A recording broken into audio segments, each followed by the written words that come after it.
Assalamualaikum warahmatullahi wabarakatuh. Saya Lina Maulida, CGP Angkatan 7 dari SMP Negeri 1 Pajarakan, Kabupaten Probolinggo.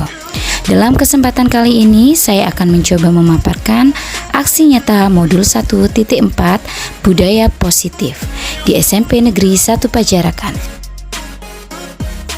Kegiatan dalam aksi nyata budaya positif ada dua. Yang pertama, membuat keyakinan kelas. Dua, pengimbasan atau diseminasi budaya positif di SMP Negeri 1 Pajarakan. Latar belakang: sekolah menjadi salah satu pilar penting selain orang tua, keluarga, masyarakat, dan pemerintah dalam menyiapkan anak-anak menjadi pemimpin di masa depan. Oleh karena itu, menjadi sangat penting membuat sekolah menjadi tempat yang aman dan nyaman bagi murid-muridnya. Hal tersebut sejalan dengan filosofi Ki Hajar Dewantoro, yaitu pembelajaran di sekolah harus dapat membawa murid memperoleh kebahagiaan setinggi-tingginya melalui merdeka belajar. Salah satu yang dapat dilakukan adalah dengan membangun budaya positif. Budaya positif di sekolah dapat dibangun dengan membentuk keyakinan kelas dan menerapkan segitiga restitusi. Tujuan yang pertama, meningkatkan keberanian dan rasa percaya diri murid untuk mengemukakan pendapat mengenai gambaran kelas yang diinginkan. 2. Menumbuhkan motivasi intrinsik pada murid. 3. Mewujudkan pembelajaran yang berpihak pada murid. 4. Menumbuhkan budaya positif yang membentuk karakter berbudi pekerti yang baik, tanggung jawab, disiplin, dan komitmen. Dan yang terakhir adalah menumbuhkan kemandirian murid dalam mencari solusi dari suatu permasalahan. Tolok ukur: 1. Tersusunnya keyakinan kelas yang sesuai dengan profil pelajar Pancasila. 2. Murid dan guru mampu melaksanakan keyakinan kelas dan telah dibuat dan disepakati bersama. 3. Murid mandiri dalam menentukan solusi dari permasalahan yang dihadapi. 4. Murid mampu menunjukkan perubahan perilaku sebagai pembelajaran atas masalah yang dihadapi. 5. Murid dan guru mampu melaksanakan budaya positif secara konsisten. Lini masa tindakan yang akan dilakukan. Pada minggu pertama setelah rancangan tindakan dibuat, kegiatan yang dilakukan adalah melakukan sosialisasi dengan kepala sekolah dan rekan guru terkait budaya positif yang ingin dibangun. Menyusun kesepakatan kelas bersama murid melalui beberapa tahapan yang dilakukan, mulai dari tahap menanyakan pendapat murid tentang permasalahan pembelajaran yang selama ini mereka rasakan, sampai pada tahap penandatanganan hasil kesepakatan semua murid. Pada minggu kedua mulai melaksanakan aksi nyata secara perlahan. Minggu ketiga melakukan observasi dan meminta murid untuk melakukan penilaian diri terkait keterlaksanaan kesepakatan kelas yang dibuat secara jujur. Selanjutnya, minggu keempat pendidik mulai melakukan refleksi terhadap kegiatan yang sudah dilakukan maupun yang belum dilakukan dan menanyakan hambatan dan tantangan yang dihadapi dalam penerapan budaya positif melalui keterlaksanaan kesepakatan kelas dan menentukan rencana tindak lanjut. Dukungan: 1. Dukungan dari kepala sekolah, rekan sejawat, dan murid agar rencana tindakan yang telah disusun dapat dilaksanakan dengan baik. 2. Sarana dan prasarana untuk menumbuhkan budaya positif di sekolah. 3. Dukungan dari orang tua dalam melakukan budaya positif di rumah.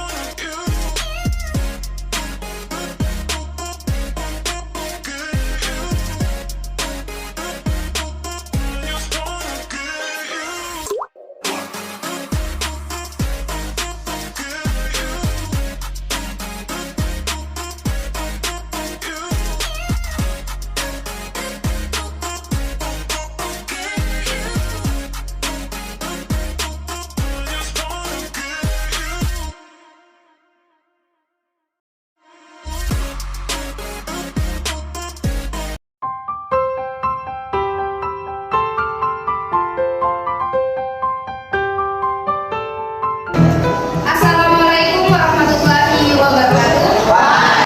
Selain pembiasaan, budaya positif itu dapat juga berupa disiplin positif. Menurut apa disiplin positif itu bisa dilakukan? Melalui yang namanya keyakinan kelas. Sebelumnya pernah dengar belum keyakinan kelas? Pernah ya? Ada yang bisa menyebutkan apa itu yang dinamakan dengan keyakinan kelas? Coba. Ya, silakan Alfian. Keyakinan kelas bersumber dari nilai-nilai kebahagiaan yang menjadikan keyakinan yang disepakati. Oke.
tidak boleh, jangan, atau dilarang, tapi gunakan kalimat yang positif seperti yang dicontohkan oleh Dev tadi. Ya, ada 5 dimensi dalam kartu pelajar Pancasila ini. Ya, diantaranya itu terkait dalam sebuah kartu. Teman nggak kasih lagu tentang profil pelajar Pancasila sebelumnya? Belum pernah? Belum. Ya, ini menyanyikan dulu. Jadi kalian nanti coba didengarkan bahwa di dalam lagu tersebut terkandung yang namanya nilai-nilai kebajikan yang diyakini sebagai pelajar Pancasila ya. Oke, 1, 2, 3.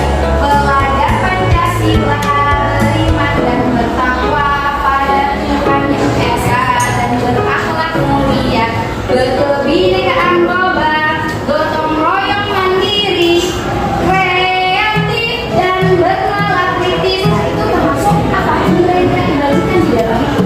Jadi ada bernalar kritis, ada gotong royong ya, ada sikap menghargai pendapat orang lain. Ya, banyak sekali sebenarnya nilai-nilai kebajikan yang bisa kita jadikan sebagai keyakinan hidup kelas. Baik, sudah siap ya kita buat keyakinan kelas ya? Oke, Bu Lina akan bentuk kelompok dengan cara bentuk. Jadi nanti kelompoknya kan ada 5. Jadi kalian nanti bentuk 1 sampai 5. Yang 1 silakan duduk dengan 1, 2 dengan 2, dan begitu juga seterusnya.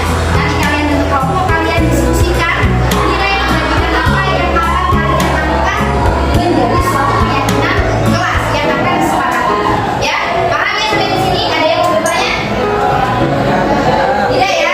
Oke, sekarang mulai berhitung dari Amer.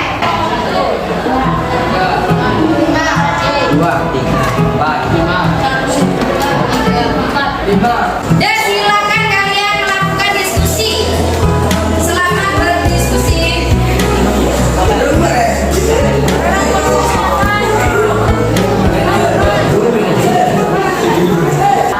Baiklah, pada kegiatan kali ini adakah yang mau berpendapat keyakinan kelas?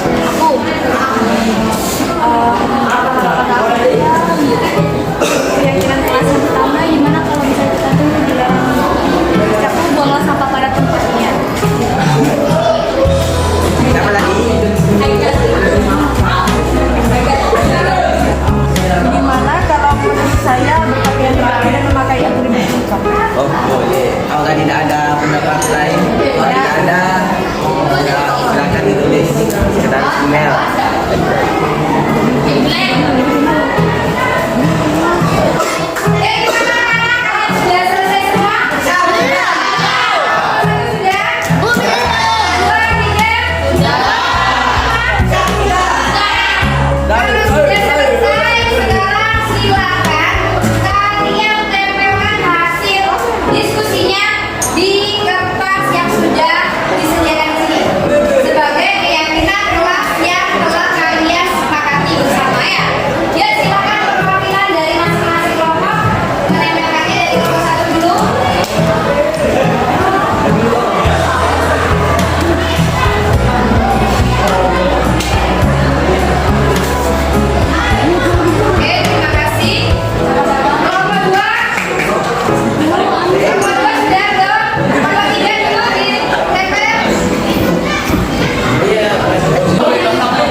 wabarakatuh. Assalamualaikum warahmatullahi wabarakatuh.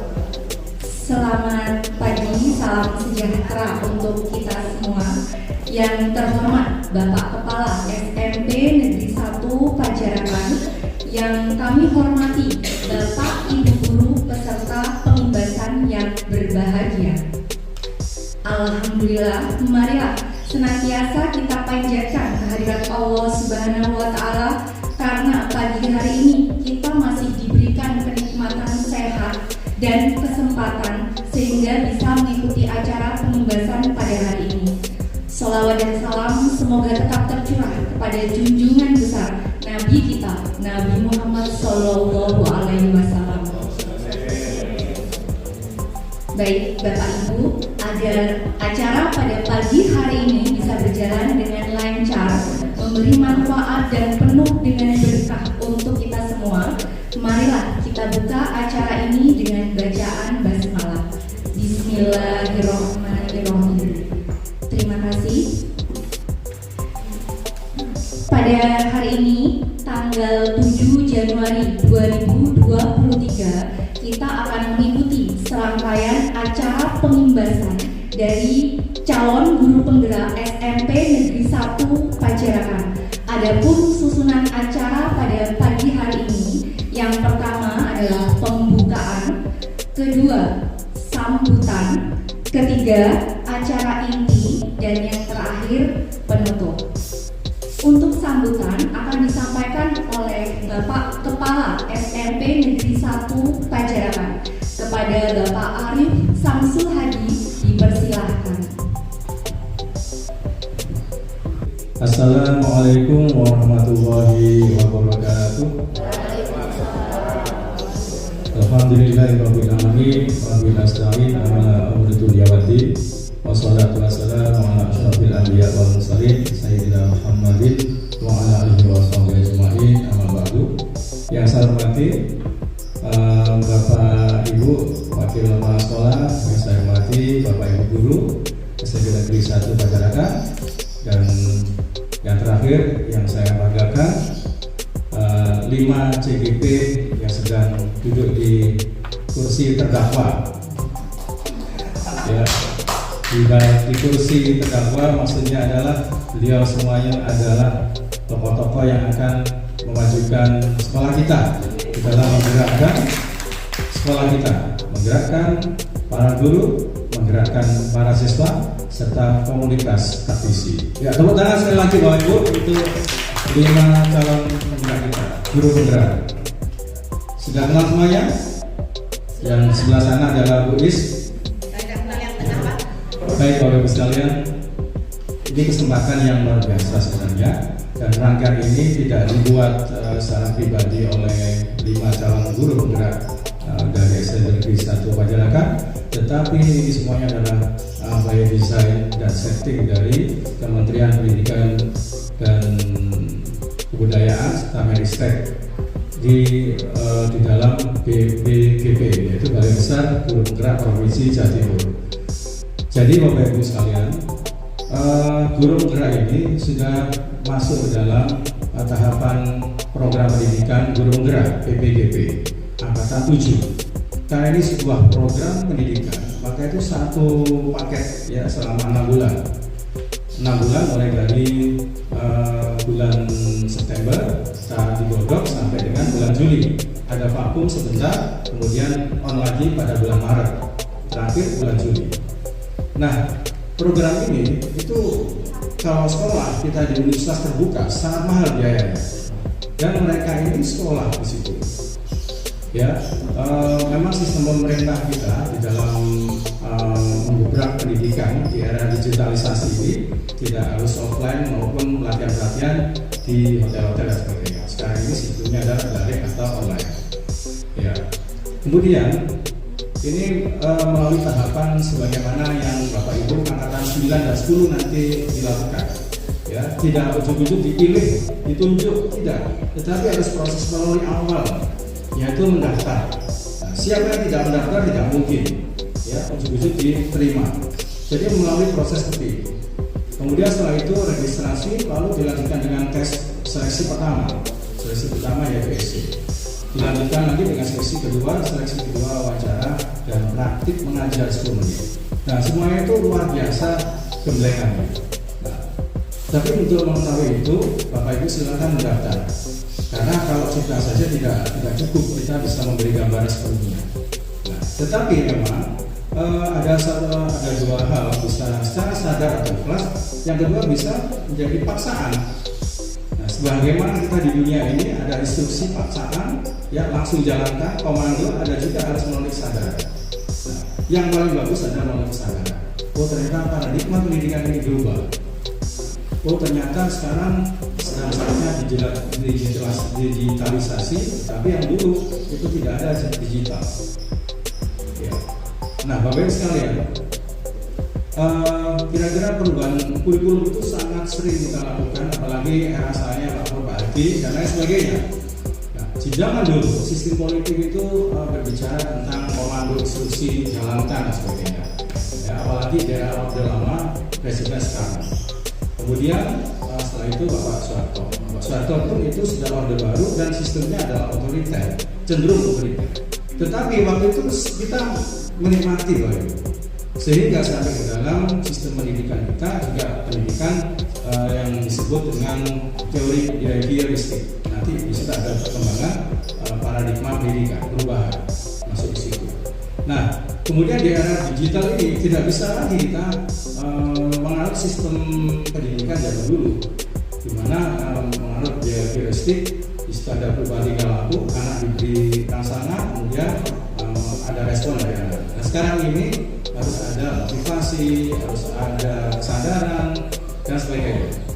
Nah, fokus kepada yang digulirkan oleh pemerintah sekarang ini, yaitu mengacu pada filosofi pendidikan Ki Hajar Dewantoro.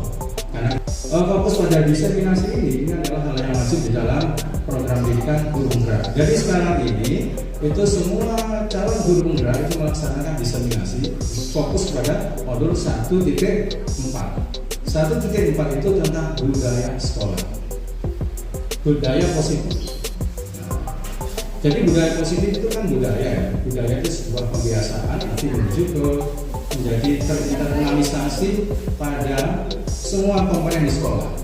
Ya, stakeholdernya, bapak ibu gurunya, kemudian siswa-siswanya, termasuk TGP-nya ya. Yang kedua ada keyakinan kelas. Ya, ada disiplin positif. Terus yang penting lagi ada 5 kebutuhan dasar manusia. Jadi ini harus melekat teori itu. Kemudian ada lagi 5 posisi kontrol ya. Posisi kontrol. Ya, ada R ya. Kuadrat R ya. Kemudian yang terakhir adalah segitiga restitusi. Ya, segitiga restitusi. Nah, ini banyak orang memikirkan ya. Tetapi segitiga restitusi untuk kita semuanya. Ya, sebenarnya itu adalah segitiga restitusi itu. Anak-anak kita ini kan ada kendala-kendala psikologis perilaku. Ya, mungkin banyak yang belum dengar karena saya juga ikut materi itu juga. Nah, kadang-kadang anak-anak ini dalam kenakalannya, kreativitasnya dan sebagainya, dia aneh di dalam kelasnya sehingga tidak diakui dalam kelompoknya. Nah, maka di dalam segitiga restitusi itu ada 3 poin yang endingnya adalah anak-anak nanti yang bermasalah dikembalikan lagi ke kelas, ke kelompoknya sehingga anak itu merasa nyaman gitu. Itu nanti akan dibawakan oleh para CDP yang berbagai ini. Tepuk tangan sekali lagi Bapak Ibu untuk CDP kita. Luar biasa. Saya kira sambutan saya sebagai perkenalan tentang kegiatan ini. Selamat menikmati kegiatan ini. Semoga betul-betul bermanfaat bagi kita semuanya. Saya akhiri. Wassalamualaikum warahmatullahi wabarakatuh. Kami sampaikan terima kasih kepada Bapak Arif Samsul Hadi.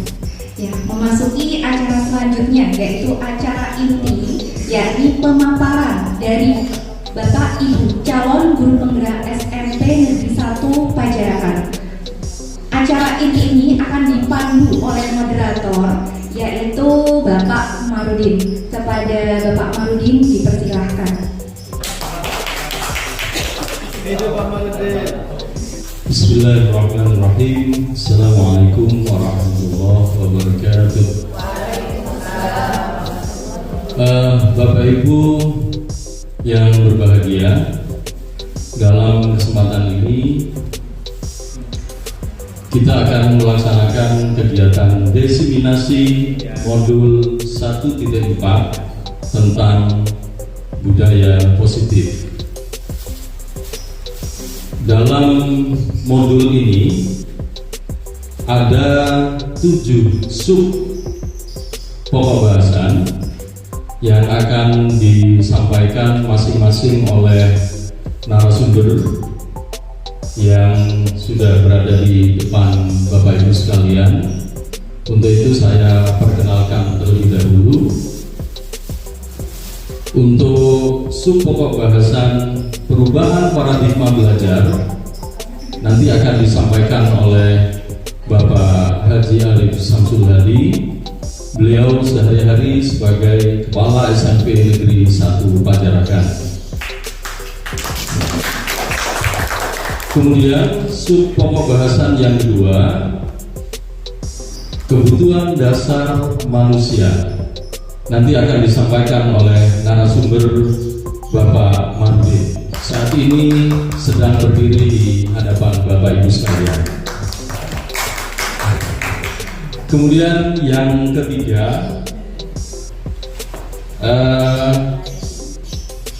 motivasi perilaku manusia yang nanti akan disampaikan oleh Ibu Lina Maulida. Silakan berdiri dulu, Ibu Maulida. Ya, terima kasih. Kemudian dilanjutkan dengan sub pokok bahasan yang keempat, yaitu disiplin positif dan keyakinan kelas. Nanti akan disampaikan oleh Bapak Muhammad Zainal, SPD, MPD, SH. Kemudian dilanjutkan sub pokok bahasan posisi kontrol yang nanti akan disampaikan oleh Ibu Dian Irma Susanti. Terima kasih. Dan yang terakhir adalah segitiga restitusi, nanti akan disampaikan oleh narasumber Ibu Isnaini Fajri. Baik Bapak Ibu sekalian, untuk menyingkat waktu, langsung saja kita persilahkan untuk sub pokok bahasan yang pertama, yaitu perubahan paradigma belajar yang akan disampaikan oleh Bapak Haji Arif Samsul Hadi. Masing-masing kita berikan waktu 15 menit. Kepada beliau dipersilakan. Ya, Bismillahirrahmanirrahim. Assalamualaikum warahmatullahi wabarakatuh.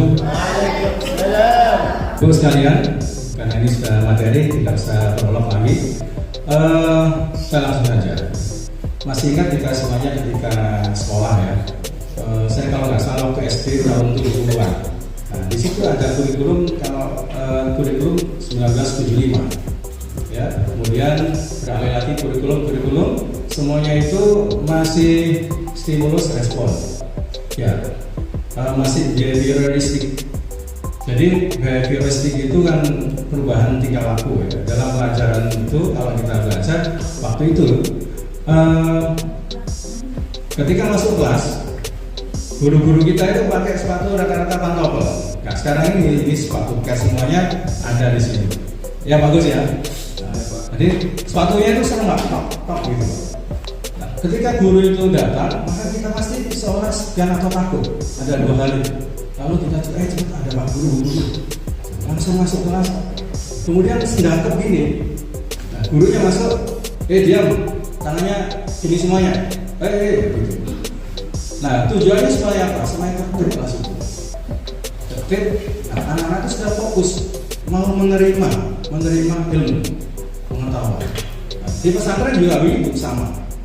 Jadi anak-anak tidak boleh mikir apa-apa, kosong. Kemudian bapak atau ibu guru menerangkan di sini. Sudah, berarti anak-anak waktu itu kosong. Nah, bapak ibu guru memberi pelajaran. Kemudian saat memberi pelajaran, anak itu nggak boleh bergerak karena harus fokus. Nah, disitulah keunikannya. Kita bandingkan dengan sekarang. Repot guru, ngobrol aja ya. Bahkan kalau gurunya sedang menerangkan, banyak yang goyang sendiri, ada yang tidur dan sebagainya. Apakah salah muridnya? Apakah salah gurunya? Nah, yang paling bagus itu menyalahkan gurunya. Ya, saya mengajar, jadi mengapa anak itu tidur ya?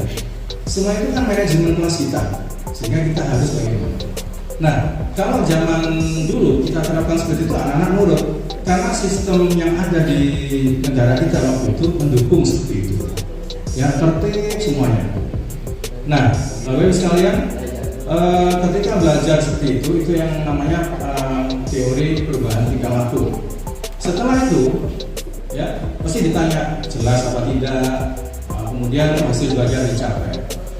Nah, sebenarnya 3 hal itu sampai sekarang kita terapkan, yaitu di dalam taksonomi Bloom ya. Nah, itu kan ada apa, yang pertama pengetahuan, yang kita capai itu 3 ya, pengetahuan, kemudian apa Bu Yunita yang kita capai anak-anak itu. Nah, pengetahuan bisa melalui rapor, sikap, dan satu lagi keterampilan. Itu penting Pak Ibu. Nah, itu penting dan sampai sekarang misalkan harus ada. Tetapi yang kita garis bawahi sekarang ini adalah perubahan paradigma belajar anak-anak zaman dulu dengan zaman sekarang. Nah, ketika zaman dulu diterapkan seperti itu sampai sekarang kalau kita terapkan seperti itu, seperti ya guru-guru seusia saya, Buju, Mbak Hati, aku dan sebagainya, jika tidak berubah polanya, maka kita sebenarnya rata-rata anak-anak ini menolak. Karena anak-anak itu hidup di NSK, jadi batinnya menolak. Loh, kalau nggak begitu kurang ajar Pak. Nah ini kita ramu. Makanya Ki Hajar Dewantoro itu menerapkan 3 hal itu. Bagaimana sekarang paradigmanya harus berubah. Ibarat Bu Irma ya, ketika kita dalam modul 1.1 di situ ada filosofi pemikiran Ki Hajar Dewantoro.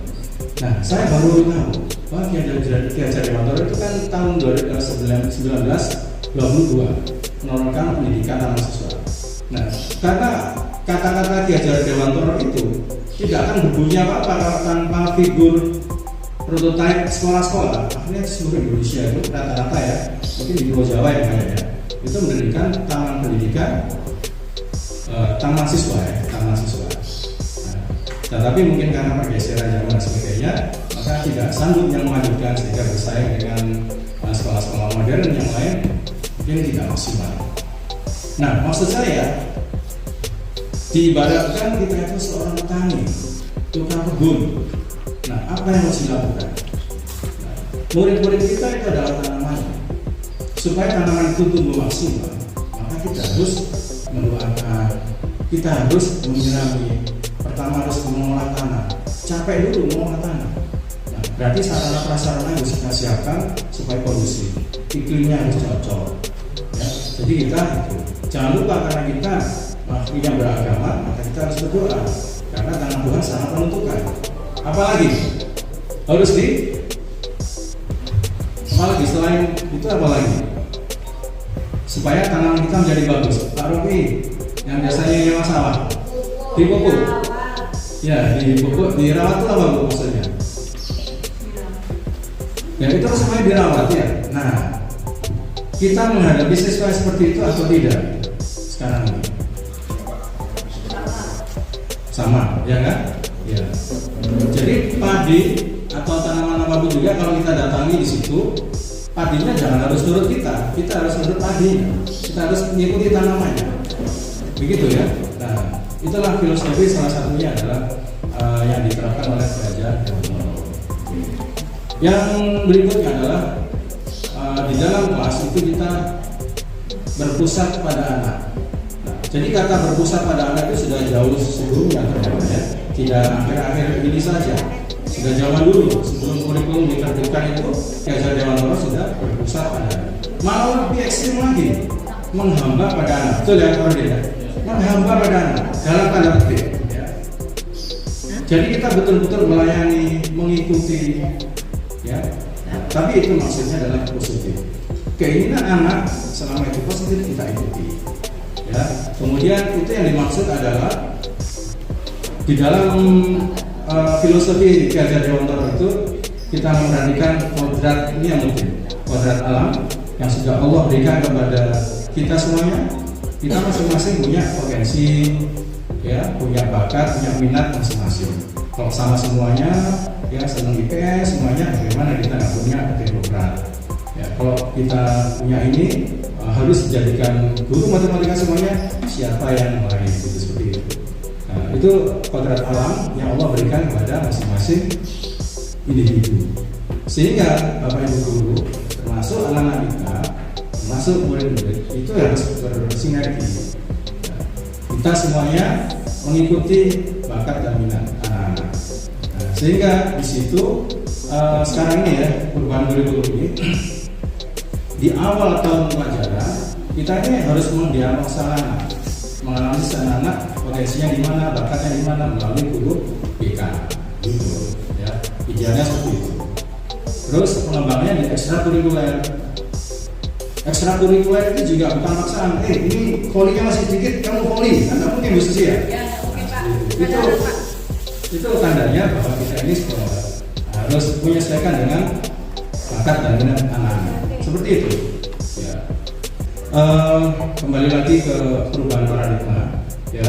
Jadi kita sudah tidak laku lagi tentang sistem diagnostik itu tahun 19 sekian, berarti abad ke-20 ya. Sekarang kita mulai yang sekarang untuk Ki Hajar Dewantara ini digulirkanlah program pendidikan guru penggerak. Ya, di situ sudah banyak variasinya. Ya, nanti tentang bagaimana menggali potensi anak-anak.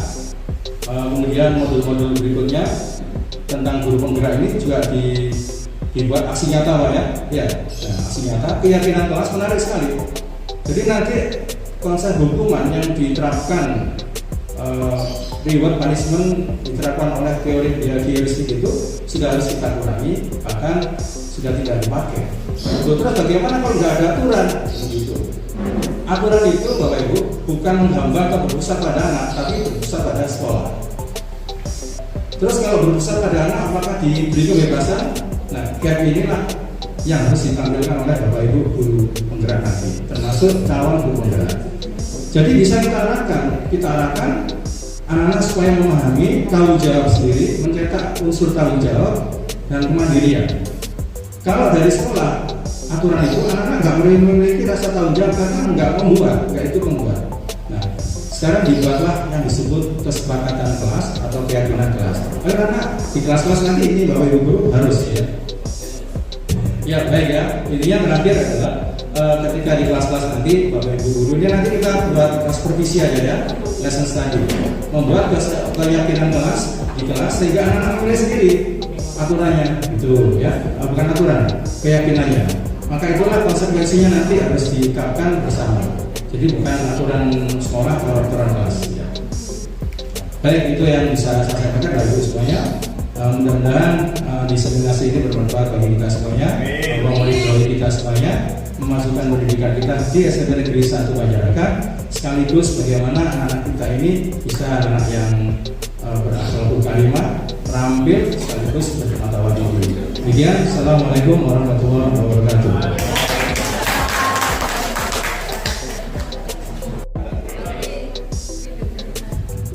Terima kasih. Kami sampaikan kepada narasumber yang pertama, Bapak Haji Arif Samsul tadi, dan materi berikutnya yaitu kebutuhan dasar manusia. Sebelum saya memberikan ilustrasi tentang kebutuhan dasar manusia, akan saya bacakan dan saya perkenalkan kepada Bapak Ibu sekalian tentang case study. Jadi ada studi kasus yang mungkin dalam pembelajaran atau dalam kegiatan belajar mengajar sehari-hari Bapak Ibu mengalami hal yang demikian. Yaitu di sini saya gambarkan Ibu Ambarwati, Ibu Ambar guru kelas 2A di sebuah SD, merasa kebingungan Bapak Ibu karena ulah salah satu perbuatan salah satu muridnya, dan beberapa temannya datang menemui Ibu Ambar dan mengeluhkan tentang perilaku salah satu temannya yang bernama Doni. Apa yang dilakukan oleh Doni? Jadi dia suka mengambil bekal makan siang temannya dengan cara memaksa. Nah, jika Bapak Ibu berada di posisi Ibu Ambar, apa yang akan Bapak Ibu lakukan? Nah, kemudian kira-kira apa alasan Doni? Mengapa dia melakukan hal tersebut? Nah, itu studi kasusnya. Nanti kita hubungkan dengan kebutuhan dasar manusia. Baik Bapak Ibu sekalian, Dr. William Glasser yang berkebangsaan Amerika Serikat, dalam bukunya yaitu tentang choice theory, di situ mengatakan beliau mengelompokkan kebutuhan dasar manusia itu menjadi 5, yaitu yang pertama adalah survival. Jadi kebutuhan untuk bertahan hidup. Kemudian yang kedua, love and belonging. Jadi cinta dan kasih sayang, kemudian merasa diterima. Kemudian yang ketiga adalah power, yaitu penguasaan. Kemudian yang keempat, freedom atau kebebasan. Kemudian yang terakhir adalah fun, kebutuhan akan kesenangan. Jadi William Glasser mengelompokkan kebutuhan dasar manusia itu menjadi 5. Nah, kaitannya dengan anak-anak didik kita, ketika kebutuhan dasar ini terpenuhi, maka anak-anak didik kita akan merasa seimbang dan merasa bahagia. Namun ketika kebutuhan dasar ini tidak dipenuhi, maka akan timbul emosi negatif, yaitu seperti misalnya merasa bosan.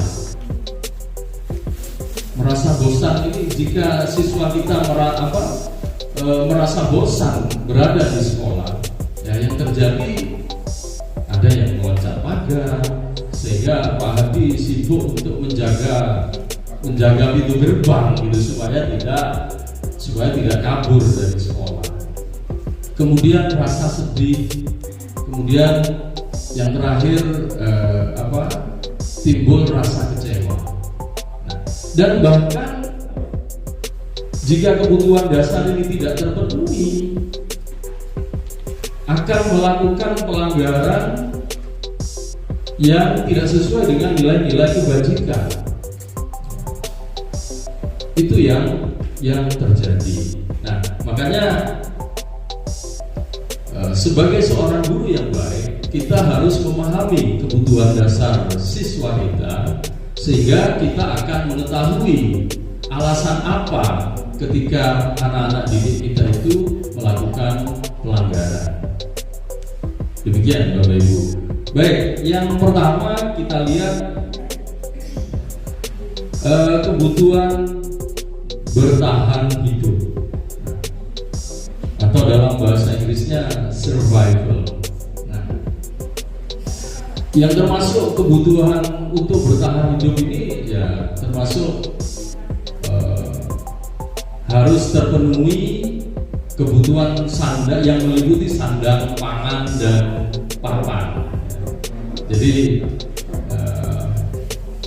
sandang ya harus meliputi pakaian, kemudian kalau rumah tempat kita berteduh dari hujan dan terik matahari, ya.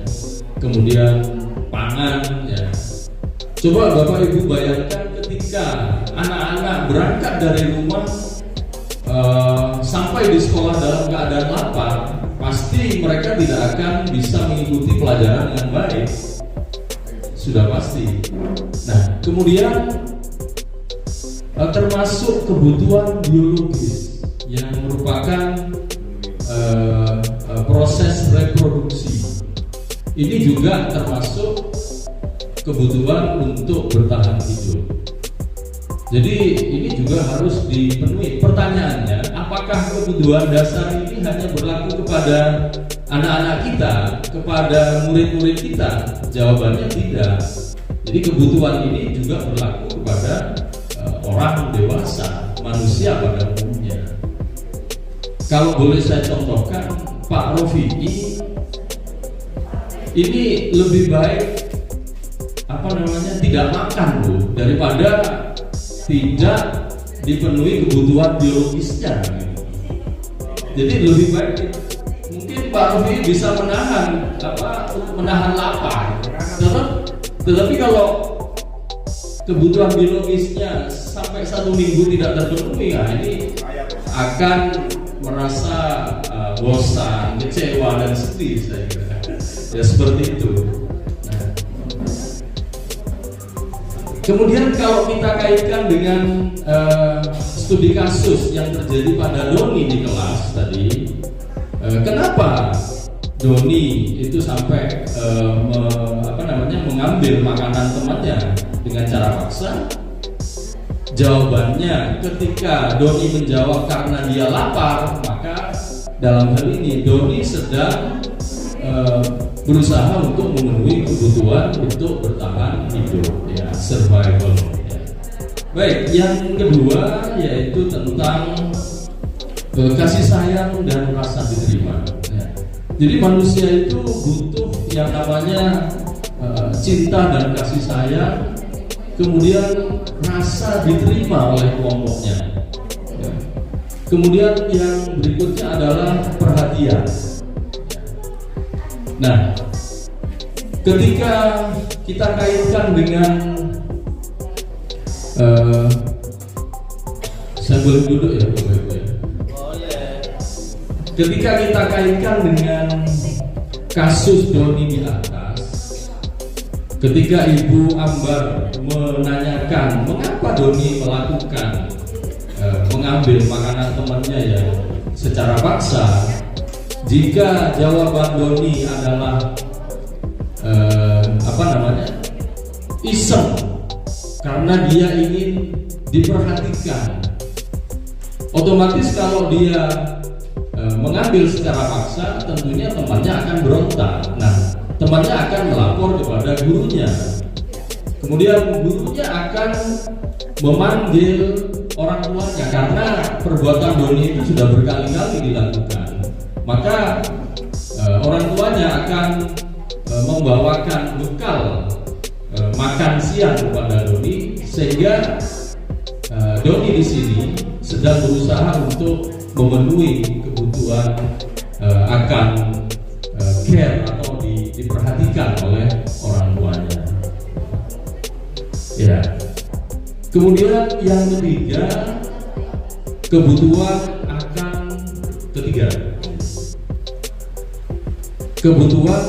akan penguasaan. Dalam hal ini, kebutuhan ini berhubungan dengan kekuatan untuk mencapai sesuatu. Jadi dia merasa harus dihargai, diakui bahwa dia punya kemampuan dan keterampilan. Ya. Ketika kita hubungkan dengan kasus Doni di kelas tadi, jadi ketika Doni meminta atau mengambil makan siang dari temannya, kemudian tidak temannya itu harus memberikan, maka Doni di situ merasa hebat karena bisa menaklukkan temannya. Nah, di sini Doni sedang berusaha untuk memenuhi kebutuhan dasarnya akan kekuasaan. Jadi dia merasa hebat, merasa dihargai ya, akan kemampuannya. Itu yang ketiga. Kemudian kebutuhan dasar yang keempat adalah freedom atau kebebasan. Dalam teori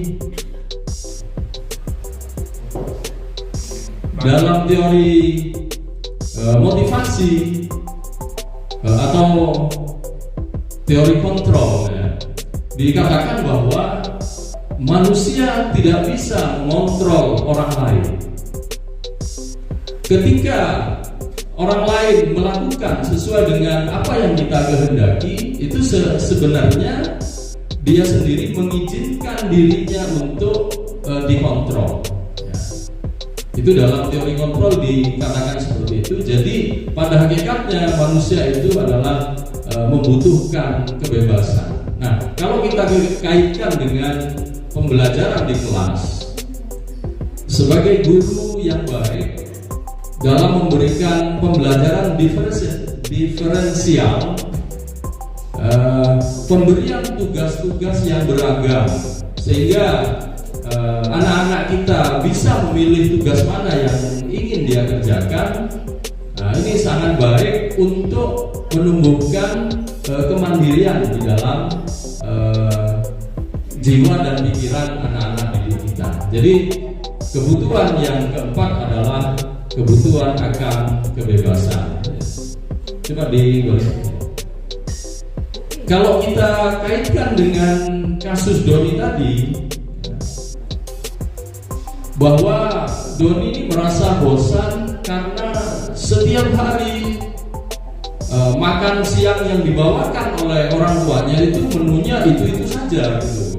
Sehingga dia ingin mencoba menu yang lain, tetapi caranya dia mengambil punya temannya. Nah, jadi sehingga dia ingin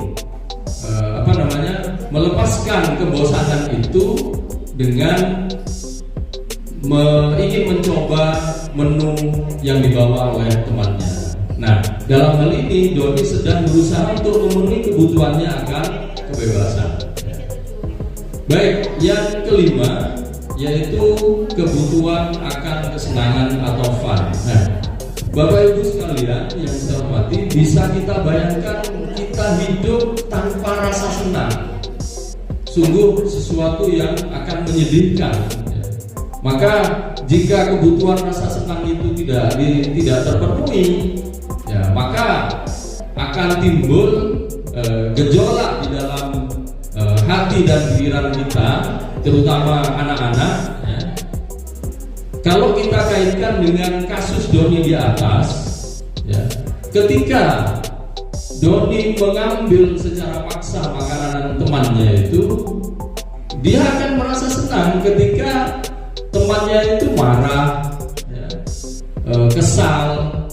Nah, justru kekesalan dan kemarahan temannya ini bagi Doni adalah sesuatu yang menyenangkan, gitu.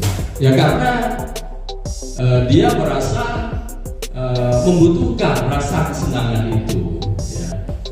Jadi Bapak Ibu sekalian, ketika kebutuhan dasar itu tidak terpenuhi satu atau dua, bahkan semuanya, maka kalau kita hubungkan dengan anak-anak didik kita, maka mereka akan melakukan pelanggaran, mereka akan melakukan sesuatu yang bertentangan dengan nilai-nilai kebajikan.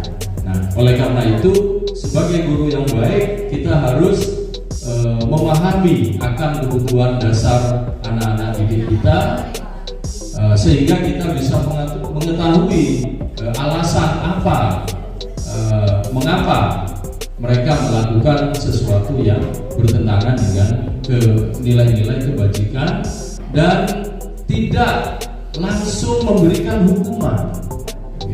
Nah, ini memberikan hukuman adalah sesuatu yang harus kita hindari karena akan membuat siswa kita merasa jatuh, merasa down, merasa bersalah, dan ini akan mengakibatkan proses belajar anak-anak didik kita menjadi terganggu. Mungkin itu yang bisa saya sampaikan berkaitan dengan, jadi ada 5 kebutuhan dasar manusia menurut Dr. William Glasser, seorang psikiater berkebangsaan Amerika Serikat. Demikian yang bisa saya sampaikan, kurang lebihnya mohon maaf.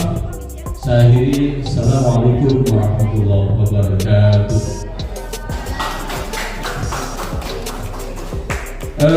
Demikian ilustrasi atau penjelasan yang disampaikan oleh Bapak Bahrudin tentang materi yang kedua, yaitu kebutuhan dasar manusia. Selanjutnya ada Bu, nanti di akhir Bu, setelah kita narasumber menyampaikan semua, ada sesi tanya jawab. Bisa panjenengan siapkan dari sekarang ya.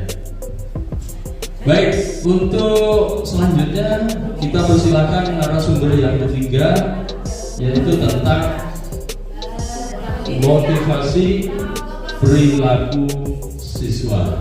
Kepada Ibu Lina Maulida dipersilakan.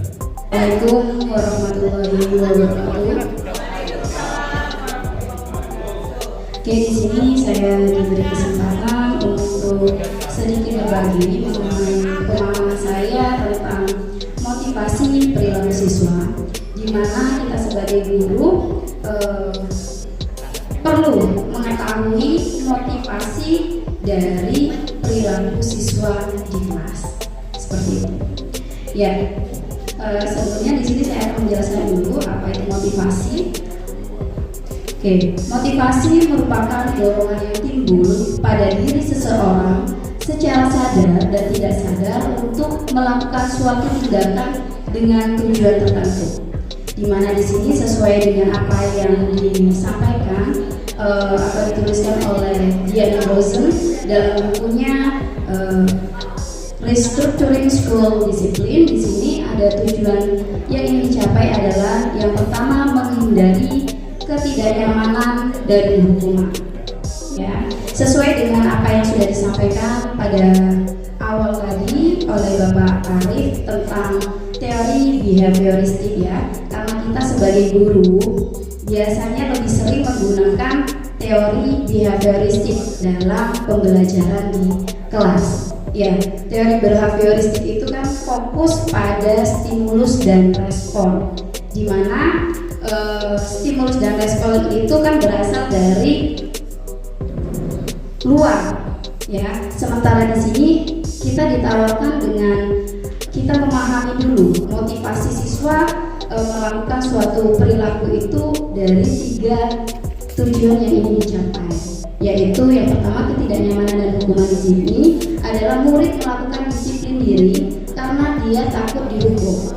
Ini merupakan tingkat motivasi perilaku yang paling rendah di antara 3 motivasi yang ada pada diri siswa.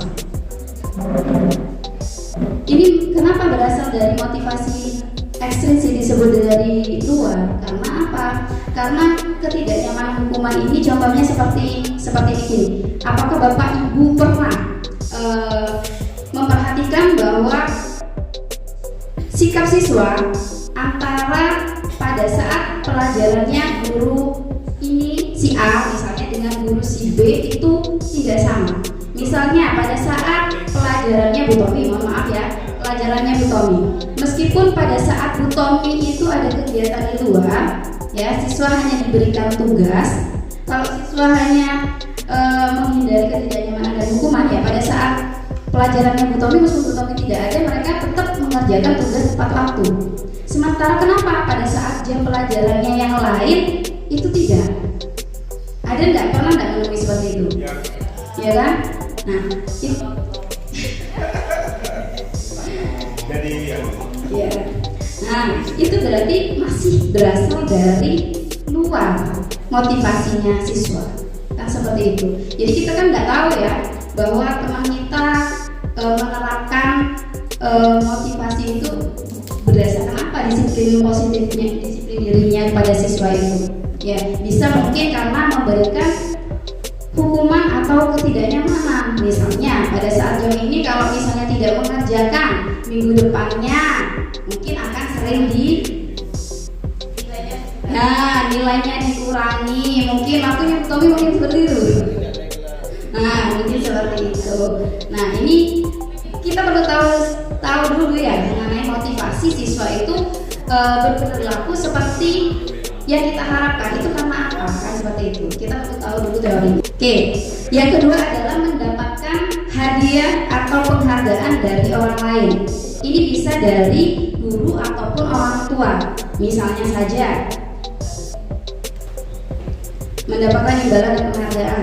Di sini satu tingkat lebih dari motivasi yang pertama, satu tingkat di atas motivasi yang pertama. Jadi motivasi paling rendah tadi karena hukuman atau ketidaknyamanan. Yang kedua adalah mendapatkan imbalan atau penghargaan. Jadi biasanya kan ada ya yang seperti ini. Murid melakukan disiplin karena dia ingin mendapatkan imbalan. Imbalan ini bisa berupa hadiah ataupun pujian dari bapak ibu guru. Oh, misalnya ya, kalau anak kan ada yang senang dipuji biasanya ya. Oh iya, siapa namanya? Irma. Oh, Irma memang pintar. Jadi dia untuk menghindari itu ya, akhirnya dia mengerjakan tugas karena dia pengen mendapatkan pujian dari guru tersebut karena dia senang untuk dipuji. Atau ada juga yang pengen hadiah, misalnya kalau kamu misalnya ikut pelajarannya Bu Tommy atau sampai akhir atau mengerjakan tugasnya sampai selesai, nanti kamu akan mendapatkan tambahan poin, atau mungkin aktif bertanya, nanti kamu akan ditambah nanti. Nah, kan seperti itu. Itu bentuk-bentuk motivasi dari diri siswa, ada tujuan tertentu. Nah, di sini untuk mendapatkan imbalan atau penghargaan, biasanya orang dengan motivasi ini akan bertanya, anak itu akan bertanya, apa yang akan saya dapatkan apabila saya melakukan sesuatu itu. Gitu. Jadi berharap, ada harapan untuk mendapatkan sesuatu. Tuh. Mereka melakukan sebuah tindakan untuk mendapatkan pujian, kan gitu. Menurut mereka penting karena mereka meletakkan dalam dunia berkualitas mereka. Mereka juga melakukan sesuatu untuk mendapatkan hadiah, pengakuan atau imbalan. Motivasi ini bersifat ekstrinsik juga dari luar, karena apabila misalnya tidak dipuji atau tidak diberi penghargaan, misalnya sama guru lain tidak diberi penghargaan atau tidak dipuji, maka anak ini cenderung biasanya malas. Kan ada ya kita biasanya temui, enggak kok anak ini aktif waktu pelajarannya saya, kayak gitu. Tapi kenapa enggak ini pelajarannya saya, kok anak ini tidur terus, kayak gitu. Mungkin motivasi dia dalam belajar itu karena pengaruh dari luar. Nah, seperti itu. Kemudian yang ketiga adalah menghargai nilai-nilai kebajikan diri sendiri.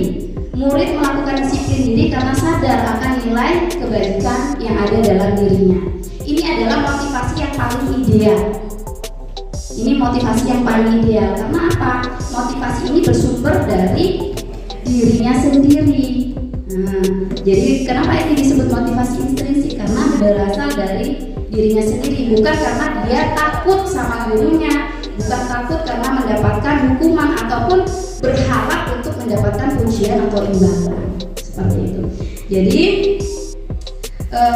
tujuan dari menanamkan motivasi yang ketiga ini kan adalah yang paling ideal pada saat kita melihat motivasi yang ada dalam diri siswa.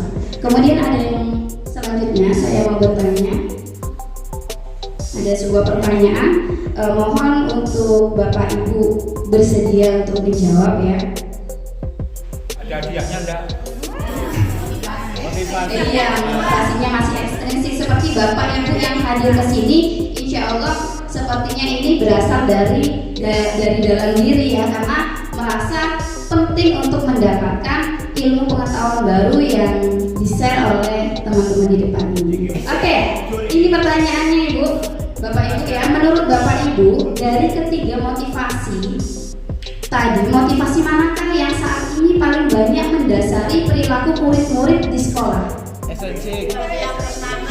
Yang pertama dan kedua ya, karena persepsi kita kan masing-masing berbeda. Cuman memang yang lebih banyak umumnya itu 1 dan 2. Karena yang pertama takut karena hukuman, biasanya siswa pada saat jam pelajaran kenapa dia tidak pernah mengeluarkan baju, karena takut dihukum misalnya, atau tidak terlambat pada saat jam pelajaran itu karena takut disuruh berdiri misalnya, kan seperti itu, kebanyakan seperti itu. Kemudian kenapa pada saat jamnya Bu ini siswa tersebut tidak pernah izin terus, sementara di jam pelajaran yang lain sering izinnya ke kamar mandi, tetapi ternyata ke kantin. Nah, itu adalah motivasi yang pertama, atau lebih banyak menghindari hukuman. Nah, kenapa motivasi untuk menghindari hukuman itu bukannya tidak baik ya Bapak Ibu ya, bukan tidak baik, tapi ini tidak akan berlangsung lama. Karena apa? Kalau motivasinya itu karena takut, menghindari ketidaknyamanan atau menghindari hukuman, siswa tersebut misalnya tidak akan bisa mengaplikasikannya pada dunia nyatanya atau kebiasaannya pada saat jam pelajaran yang lainnya. Seperti tadi yang sudah dicontohkan, itu hanya berlaku pada saat guru yang ditakutinya saja. Tapi guru yang istilahnya tidak menerapkan hukuman, dia akan apa itu? Iya, tidak melakukan itu. Misalnya waktu jam yang mendapatkan hukuman, dia akan selalu datang tepat waktu pada saat jam pelajaran. Sementara guru yang tidak menerapkan hukuman, anak tersebut tidak akan segera masuk ke kelas, apalagi setelah istirahat. Bahkan mereka akan mengulur-ulur waktu untuk tetap masih di kantin, seperti itu. Iya. Yang kedua itu adalah mendapatkan imbalan dan penghargaan. Itu juga tidak akan berlangsung lama. Karena apa? Anak itu akan selalu berharap kalau misalnya tidak mendapatkan hadiah atau pujian dari guru tersebut, anak itu tidak akan melakukannya. Seperti itu. Oke, kenapa? Untuk menghargai nilai-nilai kebajikan diri sendiri itu menjadi hal yang paling ideal ya. Karena di sini motivasinya bersumber dari dalam diri siswa itu sendiri. Gitu. Oke. Kesimpulannya di sini motivasi yang ideal adalah motivasi untuk menjadi orang yang mereka inginkan dan menghargai diri sendiri dengan nilai-nilai yang mereka percaya. Yang kedua, untuk menanamkan motivasi yang ketiga melalui disiplin positif. Jadi disiplin positif itu tujuannya untuk menanamkan motivasi yang ketiga tersebut untuk menghargai nilai-nilai kebajikan diri sendiri. Ketika murid-murid kita memiliki motivasi tersebut, mereka telah memiliki motivasi intrinsik yang berdampak jangka panjang, tidak terpengaruh pada adanya hukuman atau imbalan. Seperti itu. Kemudian setelah kita memahami mengenai motivasi perilaku, pengertian yang bisa saya sampaikan mengenai motivasi perilaku, untuk pertanyaan ditampung dulu, nanti ada sesi tersendiri ya Bapak Ibu. Terima kasih. Wassalamualaikum warahmatullahi wabarakatuh. Tepuk tangannya Bapak Ibu. Demikian tadi materi tentang motivasi perilaku, dalam hal ini perilaku siswa.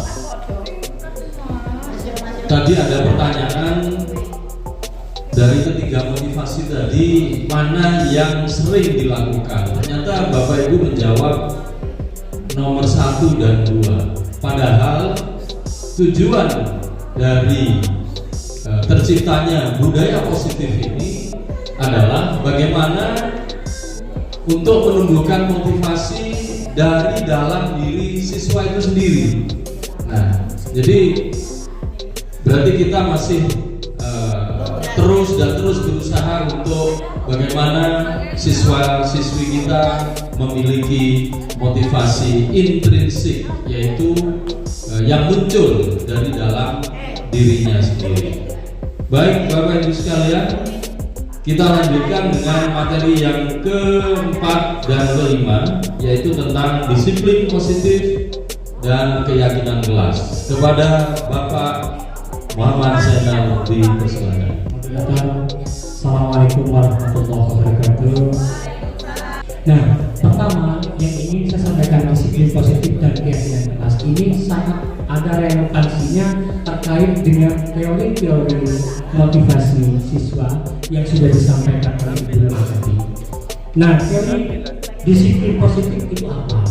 Itu yang perlu kita dalami lebih awal untuk mengetahui hal-hal berikutnya yang terkait dengan keyakinan kelas. Kalau di slide kami tulisannya yang lebih besar, lebih kepada keyakinan kelas. Maknanya apa?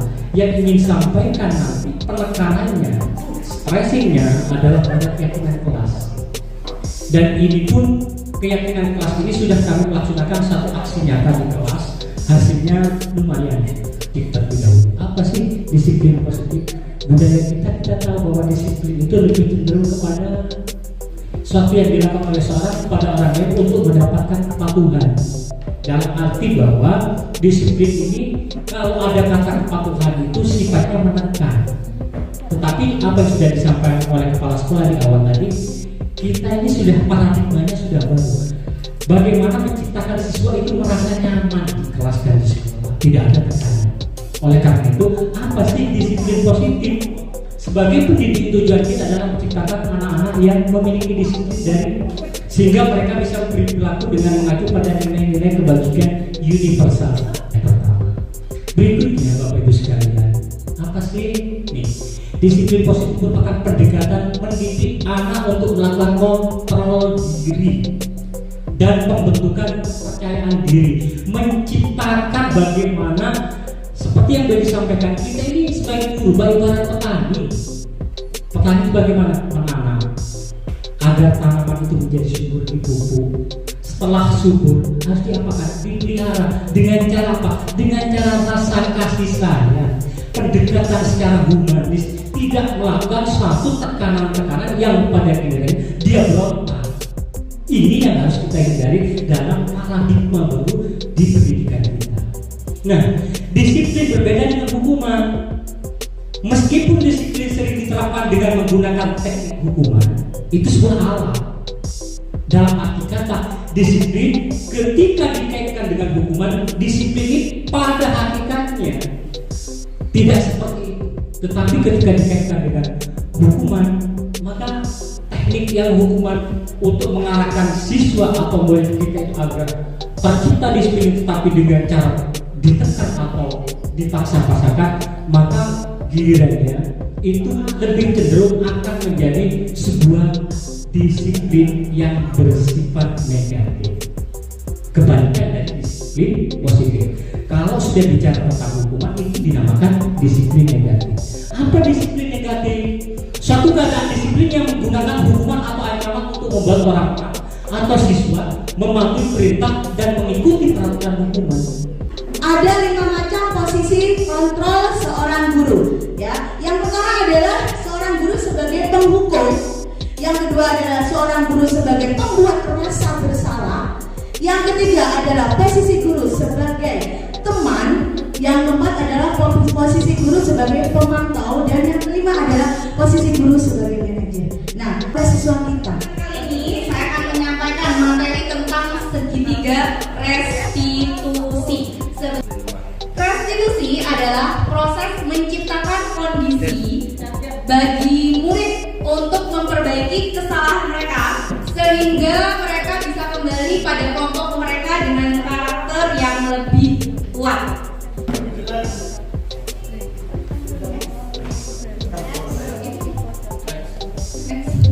Nah, segitiga restitusi ini ada 3 tahapan.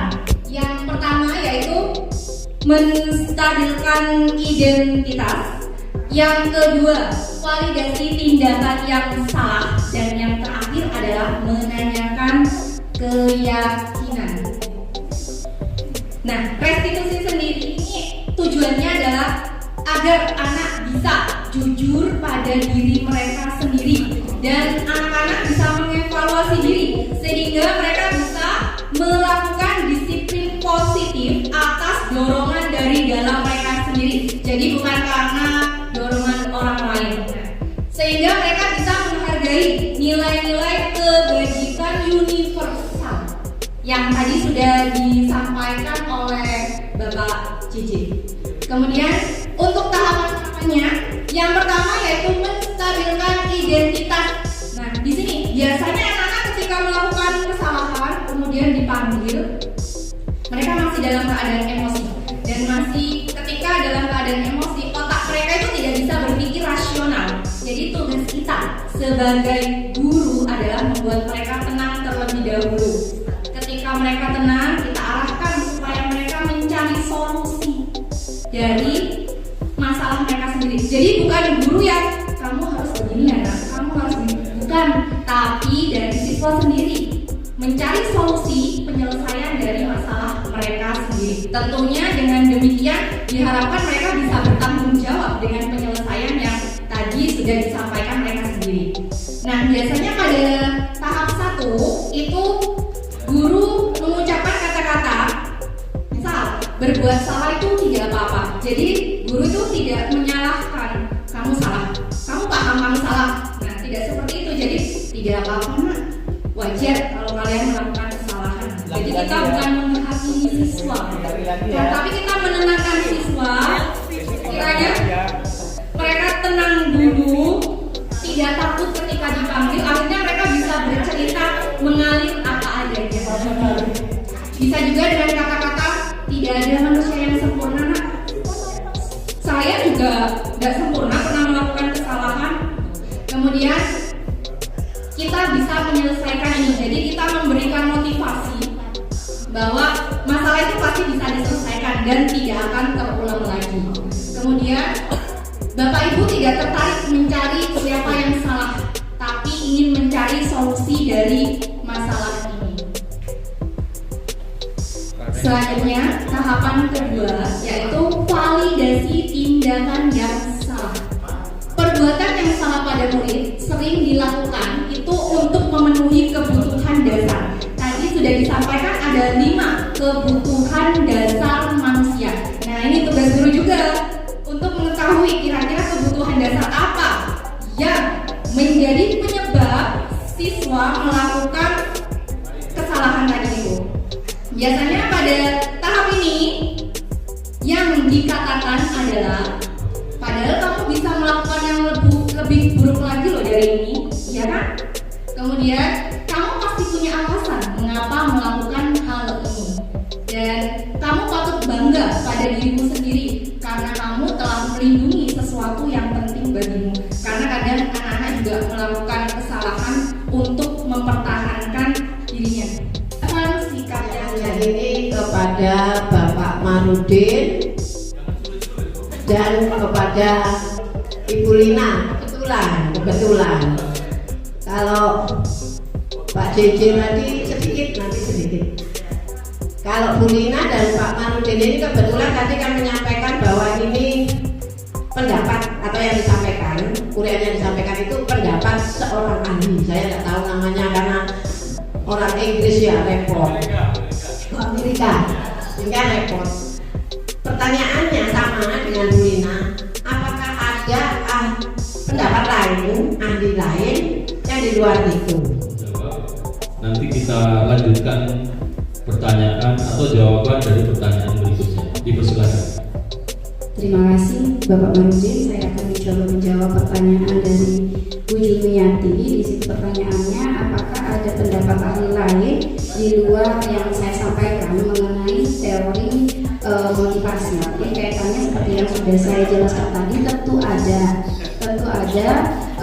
Contohnya untuk teori motivasi perilaku, kita lebih banyak bersumber pada awalnya itu kan teori behavioristik, Ibu. Kalau kita sebagai guru kan lebih banyak menggunakan itu pada awalnya. Cuman di sini di pendidikan guru penggerak yang kita dapatkan adalah adanya teori yang baru di sini tambahannya. Jadi di sini motivasi siswa itu ada tujuan tertentu yang ingin diraih oleh siswa. Kan ada bagaimana kemudian caranya untuk bisa memunculkan motivasi yang ketiga, itu didapat dari apa? Dari budaya positif. Budaya positif itu bisa diterapkan dari apa saja? Tentunya dari disiplin positif, keyakinan kelas, ataupun restitusi yang sudah kami jelaskan tadi. Jadi ini suatu pilihan sebenarnya. Ini adalah teori baru yang kita perkenalkan kepada Bapak Ibu sekalian yang kita dapatkan pada pendidikan guru mitra. Mungkin ada tambahan dari Bapak Marudin atau dari Pak JJ. Baik, terima kasih. Menanggapi dari apa yang menjadi pertanyaan Ibu Jun tadi, jujur pertanyaan itu sangat komprehensif yang terjadi di sekolah kita. Karenanya dari pertanyaan itu akan menambah khasanah keilmuan bagi kami selaku calon guru penggerak. Yang tentunya dari pertanyaan-pertanyaan itu harus kita jawab hari ini sebagai sebuah tantangan dan ke depan sekiranya bisa benar-benar diimplementasikan sebagai sebuah sistem yang memang menjadi program pemerintah bagaimana melaksanakan sebuah sistem pendidikan dengan paradigma terutama yang berorientasi pada profil pelajar Pancasila yang tertuju pada saya pada disiplin positif dan keyakinan kelas. Ibu Ju sedikit menanyakan dan menyamakan antara keyakinan kelas dengan peraturan itu tidak ada bedanya. It's okay, itu betul. Tetapi di sini Bapak Ibu, karena keyakinan kelas memang berangkat dari sebuah kesepakatan dari siswa. Tetapi sebuah peraturan cenderung konkret, real, nyata dan tertulis. Tetapi kalau keyakinan kelas ini, apa yang menjadi sebuah keinginan siswa itu tidak perlu harus ditekan dan diwujudkan dalam sebuah aturan, dikonkretkan, tetapi sifatnya abstrak. Artinya bahwa kita sebagai guru pendidik sebisa mungkin memberikan satu motivasi, sebagaimana yang sudah disampaikan oleh Bu Lina tadi. Teori motivasi itu ada dua, yang bersifat intrinsik dan ekstrinsik. Sebisa mungkin teori motivasi ekstrinsik ini tidak diterapkan lagi di kita. Artinya anak-anak kita, siswa kita selalu dikoki dengan sebuah aturan, yang aturan itu sebenarnya tidak dimaui oleh mereka, tidak disukai oleh mereka, tetapi dipaksakan. Akhirnya apa terjadi? Berontak. Atau mereka disiplin karena ingin mendapatkan satu reward. Mereka termotivasi, dia belajar hanya ingin mendapatkan reward. Sampai kapan itu bertahan? Kalau rewardnya habis, apakah ia akan menjadi disiplin? Tetapi motivasi, teori motivasi intrinsik di sini bagaimana menyadarkan siswa tanpa adanya tekanan, tanpa adanya suatu aturan yang bersifat konkret, tetapi mereka sadar diri dan mau melaksanakan disiplin, tertib, dan lain sebagainya. Itu yang pertama. Yang kedua, kalau keyakinan itu tentu implementasinya, prakteknya nanti kan per kelas, kan begitu Bapak Ibu. Tetapi di slide kami tadi telah memberikan satu gambaran tentang komponen-komponen yang perlu kita terapkan. Di sini ada 6. Pertama adalah pembiasaan, kedua disiplin, kejujuran, sopan santun, saling menyayangi, saling menghargai. Saya yakin walaupun di sini ada 24 kelas, cabang-cabang daripada pembiasaan, disiplin daripada cabang daripada disiplin, kejujuran, dari sopan santun dan lain sebagainya, saya yakin hampir sama dengan apa yang menjadi kesepakatan keyakinan kelas di kelas 7B. Seperti yang contohnya yang sudah saya terangkan, membuang sampah pada tempatnya, karena ini menjadi sebuah budaya kita sebenarnya. Yang pada gilirannya nanti budaya-budaya positif itu akan menjadi sebuah keinginan dasar, motivasi dasar dari seorang siswa yang itu berangkat dari sebuah kesadaran, bukan dari sebuah tekanan. Ini yang menjadi fokus kita di modul 1.4.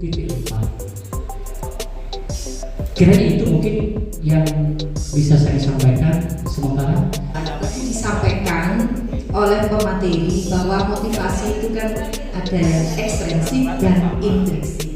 Nah, motivasi ekstrinsik ini karena hukuman, tadi kemudian karena penghargaan. Saya kira ini juga diperlukan, tidak harus kedua ini kita bernilai negatif, tidak. Contohnya seperti ini.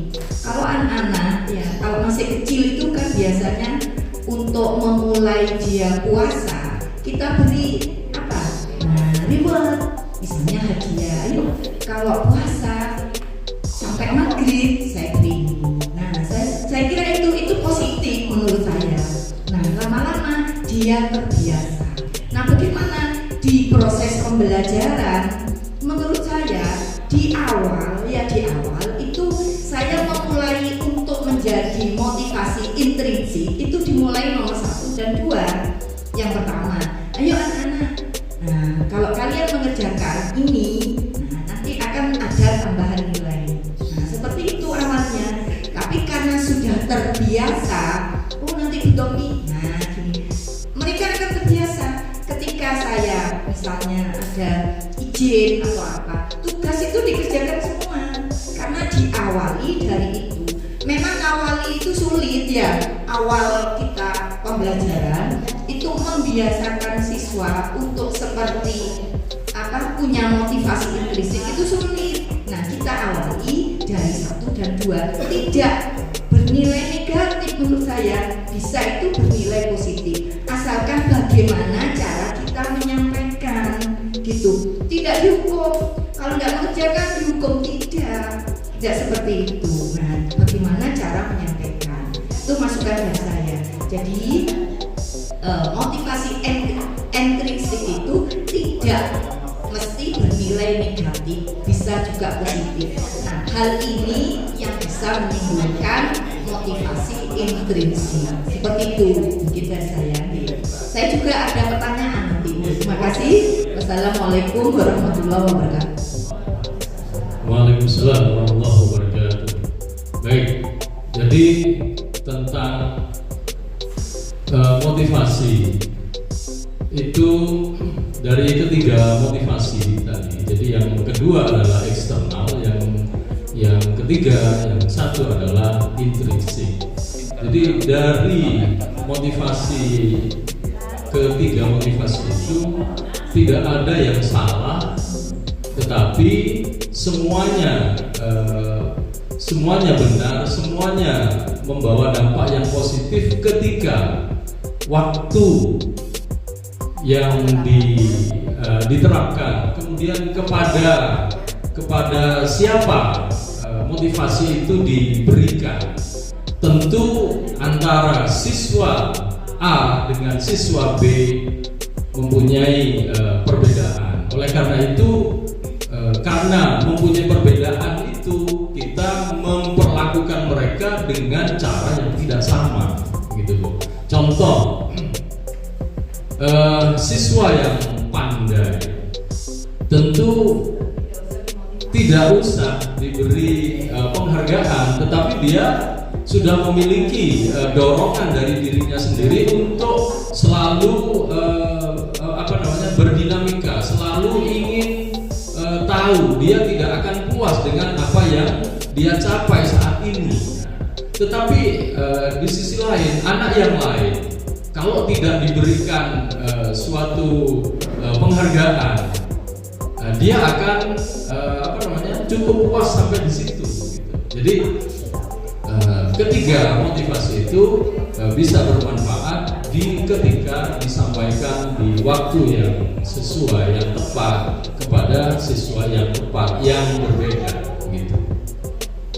Kemudian tadi ada pertanyaan yang berkaitan dengan materi saya, bahwa selama 2 bulan mengikuti pembelajaran di CGP ini, yang diperkenalkan adalah Dr. William Glaser yang berkebangsaan Amerika, dan sampai saat ini yang dia teliti baru ada 5 kebutuhan dasar. Sampai beliau meninggal bukunya belum ada lagi. Jadi tahun 2013 beliau tutup usia. Jadi dan sampai hari ini bukunya belum beredar. Jadi kebutuhan dasar manusia yang disampaikan baru ada 5. Nah mungkin nanti akan muncul pakar-pakar yang lain yang menambahkan kebutuhan dasar manusia itu. Tetapi ketika kita kaitkan dengan murid-murid kita dan yang kita alami dari anak-anak kita, kebutuhan dasar yang 5 itu sudah mewakili menurut saya. Jadi sampai hari ini kebutuhan dasar manusia itu baru yang diteliti baru ada 5, dan saya kira itu cukup mewakili untuk sebagai dasar kita menciptakan budaya positif. Yang harus kita lakukan adalah memahami kebutuhan dasar mereka, apa alasan mereka melakukan hal itu. Demikian yang bisa saya jawab. Mungkin dilanjutkan oleh Bu Lina dan yang lain.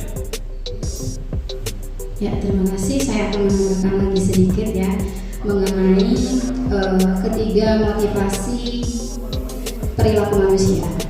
Memang kenapa kami tidak menyebutkan itu lebih baik, ya motivasi lebih baik, tapi saya menyebutkan juga idealnya.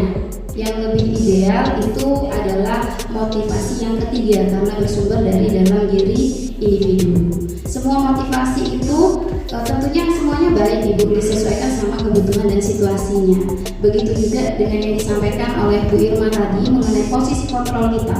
Kita mau sebagai penghukum, kita mau sebagai manajer, itu disesuaikan juga dengan situasinya ataupun kebutuhan dari peserta didik itu. Kenapa kita juga menyampaikan 5 kebutuhan dasar manusia itu.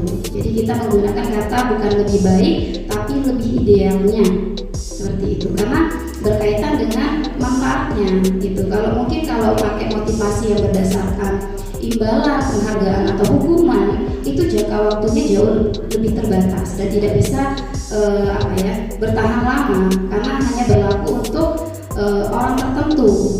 Seperti itu. Jadi kalaupun memang cara dari Bapak Ibu guru bisa menggunakan dari ketiga motivasi itu secara berurutan, dari hukuman dulu, penghargaan, dan baru itu bisa meningkatkan motivasi intrinsik, ya dipersilahkan begitu. Oke, mungkin itu saja yang bisa saya sampaikan dari Pak JJ. Mungkin ada lagi. Sedikit menambahkan mungkin yang terakhir karena waktu juga cukup siang. Apa yang sudah disampaikan oleh Bu Tommy bahwa teori motivasi ekstrinsik itu perlu ada, memang, tetapi di awal kami sampaikan juga di slide kami, kita punya komitmen membentuk sebuah paradigma baru. Bukan berarti teori behavior itu dilepas begitu saja, tetapi masih kita butuhkan. Dalam rangka apa? Dalam rangka memotivasi untuk siswa itu bisa masuk pada teori motivasi intrinsik. Tetapi tekanan, hukuman, kemudian hadiah, reward itu masih penting. Tetapi ada sebuah ilustrasi begini. Ketika ada seorang A sering memberikan satu hadiah kepada siswa A tersebut sangat termotivasi karena sering diberi hadiah oleh ibu A. Setiap pertanyaan selalu dia jawab, sudah mempersiapkan diri di rumah, ulangan juga dirinya bagus, tetapi selalu diberi reward. Satu ketika ibu guru A dipindah tugaskan, reward sudah tidak ada lagi. Ternyata dari teori mental atau teori psikologi, anak ini sudah surut motivasi belajarnya karena tidak ada rangsangan lagi, tidak ada reward lagi yang harus dia terima. Untuk apa saya harus berprestasi karena sudah tidak dapat reward? Nah, diharapkan kalau reward dan hukuman itu tidak bertahan lama, paradigma baru apa yang sudah disampaikan oleh kepala sekolah tadi di sesi pertama, diharapkan ke depan siswa kita teori motivasi intrinsik itu muncul, kesadaran dirinya itu muncul, kesadaran disiplin, pembiasaan, patuh terhadap sebuah aturan, atau merasa berdosa dan bersalah ketika dia berbohong kepada guru, itu bermodalkan pada kesadaran diri. Itu yang diharapkan ke depan. Tetapi bukan berarti reward, punishment dan lain sebagainya itu dilepas begitu saja. tetap kita gunakan. Apa yang kami sampaikan, teori behaviorisme itu masih tetap berlaku sepanjang itu menjadi sebuah kebutuhan di sekolah setempat. Saya kira itu. Terima kasih. Dan tutup acara ini dengan bacaan hamdalah bersama-sama. Alhamdulillahirobbil alamin. Terima kasih. Jika ada salah mohon maaf. Assalamualaikum